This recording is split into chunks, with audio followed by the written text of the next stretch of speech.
Ikutan ho natin mga kabrigada ang ating mga brigador sa labas ng himpilan. Ayan Ito na. nga hong si PNP Chief General Nicolas Torre III.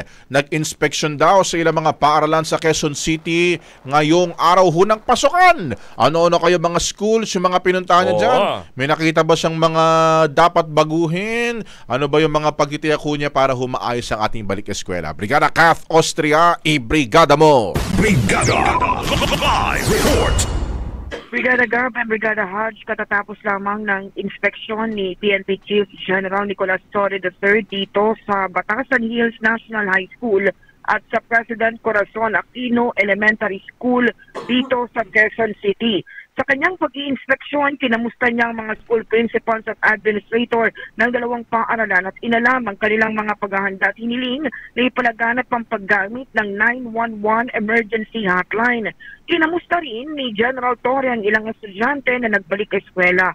Ayon sa PNP Chief, 100% na handa ang PNP sa pagbubukas ng klase ngayong araw. Patunay rito ang pinaigting na police visibility sa mga critical zones sa mga paaralan. Narito ang bahagi ng ating ambush interview kanina kay General Torre.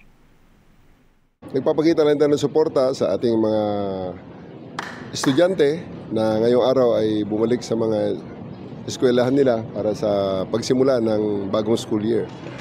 Pero ang pag-i-inspection actually ay i-delegate na natin sa ating mga district directors dito sa Metro Manila at sa kanilang mga station commanders. At sa ibang parte naman ng bansa ay inutusan na natin ang mga regional directors, provincial directors at ang mga chiefs of police na mag-coordinate sa mga school heads para sa kanilang mga security requirements. Actually, ang operation natin na ito matagal na. Buwan na ito dahil nagsimula pa ito sa ating mga ang mga coordination natin is matagal na natin ginawa sa ating mga school heads. Nagsimula pa tayo sa mga brigada eskwela natin. So, how prepared are we dito po sa opening ng classes ngayong araw? Well, ready tayo. At nakita naman natin na smooth sailing naman. Nagsimula na ang klase actually. Kanina sa gulo ng mga estudyanteng mga excited na pumasok sa kanilang mga paaralan, hindi na tayo nakisali pa at pinabayaan natin silang mag-enjoy ng kanilang first day of classes.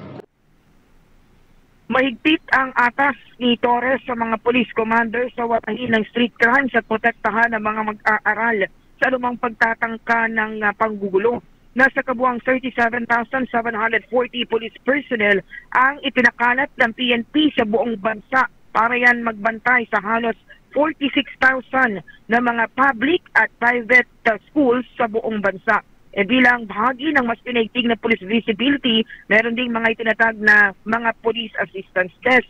Samantala dito sa Batasan Hills National High School, Brigada Gab at Brigada Hodge, shifting ang schedule ng mga ng mga junior high school students.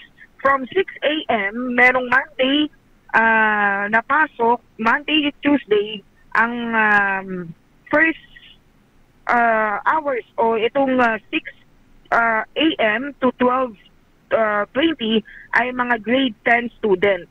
Sa umaga at sa hapon naman ay grade 9. Wednesday to Friday ang naka-schedule dyan for morning session ng grade 7 at afternoon session ay grade 8. Almost 17,000 na mga estudyante kaya kinakailangan ng shifting schedule. Brigada Gab and Brigada Hodge kasi kaunti malamang ang mga silid-aralan pero yung mga senior high students ay regular schedule sila. Nagtanong pa nga ako kanina, anong grade po ba yung senior high? Kasi hindi ko na naabutan ng K-12. Hindi ko na so, grade 10, grade 11 and 12. So ito ay mga junior high, grade 7 to grade 10. Marami pang mga magulang ang kanina yung nagtungo dito sa labas ng Batasan Hills National High School kasi hindi alam yung schedule ng kanilang anak. May mga pumasok grade 8 pero sila ay bukas pa. So mga hindi yata naka-attend ng orientation. So pero pinaalala naman ng mga nandito, merong mga taga-PTA, Parent Teachers Association members na nasa labas at sila'y tumulong dito sa mga guro ng Batasan Hills. Brigada Kat, Brigada Hodge. Brigada Kat, may idea ka dyan o meron kang data? Kasi ang alam ko last school year, nasa Isa yung Batasan Hills National High School sa may pinakamaraming enrollees. Kung di ako nagkakamali, mahigit 15,000 last year. Meron na ba silang inilabas na data this year kung ilan yung enrollees nila, Brigada Kat? Ang binanggit 17,000 pero maaari pa itong madagdagan doon sa mga late enrollees. Ganoon naman palagi eh. Brigada Haj. So posibleng madagdagan pa yung bilang na yan. At tama ka doon nga sa yung nabanggit na pinakamalaki kaya ito yung inspection. Then around Quezon City kasi itong si General Torre ay a-attend din ng flag raising ceremony dyan sa Quezon City Hall. Kaya siguro ay dito siya nag-ikot sa Quezon City. Yun nga tatanungin ko kasi kumbaga meron pa ba siyang ibang mga eskwelahan na pupuntahan? So City Hall bound na si PNP Chief. After niya ng Batasan, magkaharap lang pala itong Batasan Hills National High School at President Corazon Aquino Elementary School. Basta ang niya lang, ang kanyang hiling doon sa mga principal, ipanaghanap yung paggamit ng 911. Wala naman kasing bayad. Brigada, malaking tulong lalo na sa mga estudyante. Isa pa sa binabanggit niya ngayon, kanina na opening ng klase, siyempre may mga pulis dito. Ngayong alas 9 ng umaga, magbubukas ang mga bangko doon naman. So, kung saan talaga yung maraming tao, pero kahit wala yung mga pulis o hindi masyadong marami yung nasa labas ng paaralan, tiyak naman na silang nakatutok. Kaya malaking tulong din yung 911 bukod doon sa mga krimen ay yung iba pang insidente na maaaring maganap, kabilang na dyan ang pagbubuli. Ayun. Kasi kanina, di ba, nakita natin, sabi naman ni General Torre, hindi na niya papakialaman yung ongoing na klase. Tatanungin ko sana, bago pa natin marinig yung shot niya, meron ba sa mga nakausap dyan ng mga estudyante? Pero hindi naman na pala niya raw ginambala itong klase ngayong umaga. Hindi kasi pagdating niya kanina, katatapos lang ng flag raising at pumasok na kasi start na ng klase, 6 a.m. ang start ng klase. So hindi na rin niya talaga ginambala. Yung school principal ang kanyang nakausap.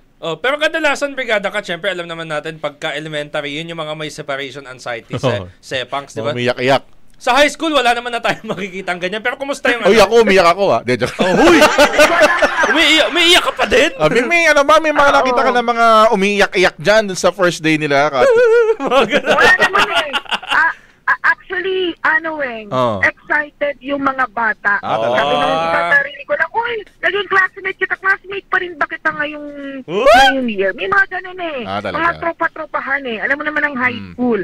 Pero dito ko sa labas, wala nang mga bata sa labas. May mga tindahan pala dito na malapit. Pero hindi ganun kalapit sa school. 'Di ba may mga ganyan na may mga tindahan, nagko-concentra, pero malayo Pero sa loob na lahat, organized dito, Brigada Haj. Anong klaseng tindahan 'yan?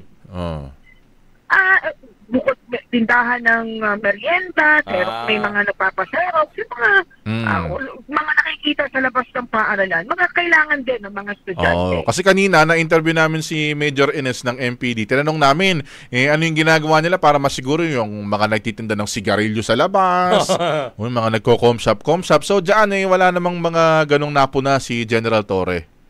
Wala naman. Ang pagdating niya kasi dito, pumasok na siya sa school. Tapos, dahil kaharap lang itong Batasan yung President Corazon Aquino, merong overpass dito. Dito na dumaan. Uy, fairness naglakad siya papunta doon, tawid? Naglakad. Wow! Oo. Mainit Fairness Hindi naman ganun kainit kanina. Makulim, pa? Hindi pa tirik yung araw kanina. Alam ko na kung bakit siya naglakad, Brigada Kat. Traffic dyan sa Batasan Kumiikot pa. Kumiikot pa. So, naglakad din, hindi naman din ganun kalayo. Lang talaga, ang pagitan lang ay overpass. Pagbaba mo, President Corazon Aquino Elementary School na. So, wala na kami naabutan ng umiiyak kasi dahil dun sa kabilang paaralan, dito sa President Corazon Aquino dahil simula na ng klase ng mga bata. Baka pag may umiyak dyan, hilahin niya ni Jen. Uy! Saan nyo dalhin ang kaklase ko? Saan nyo siya dalahin? Saan nyo dalhin ang kaklase ko? Baka tingnan ang heartbeat ko nila. Pag may nawalang estudyante dyan, yung si Kaaminyo nawawala, gamitan natin ng heartbeat mo nito. Ay nako. So ngayon papunta na siya sa sa Quezon City Hall na. Malamang nandun na. Nandun na. Siguro. Kasi hindi ko alam kung anong oras yung flag raising ceremony. Pero kasi before 8 yun eh. Oh. Okay. So meron siyang siguro dyan activities with Mayor Joy. Baka mag-courtesy call siya dyan. Anyways, maraming salamat, Catherine. Maraming salamat mula rito sa Batasan Hills National High School in the heart of changing lives. Ako si Brigada Cass Austria ng 105.1 Brigada sa Manila. The Music and News Authority.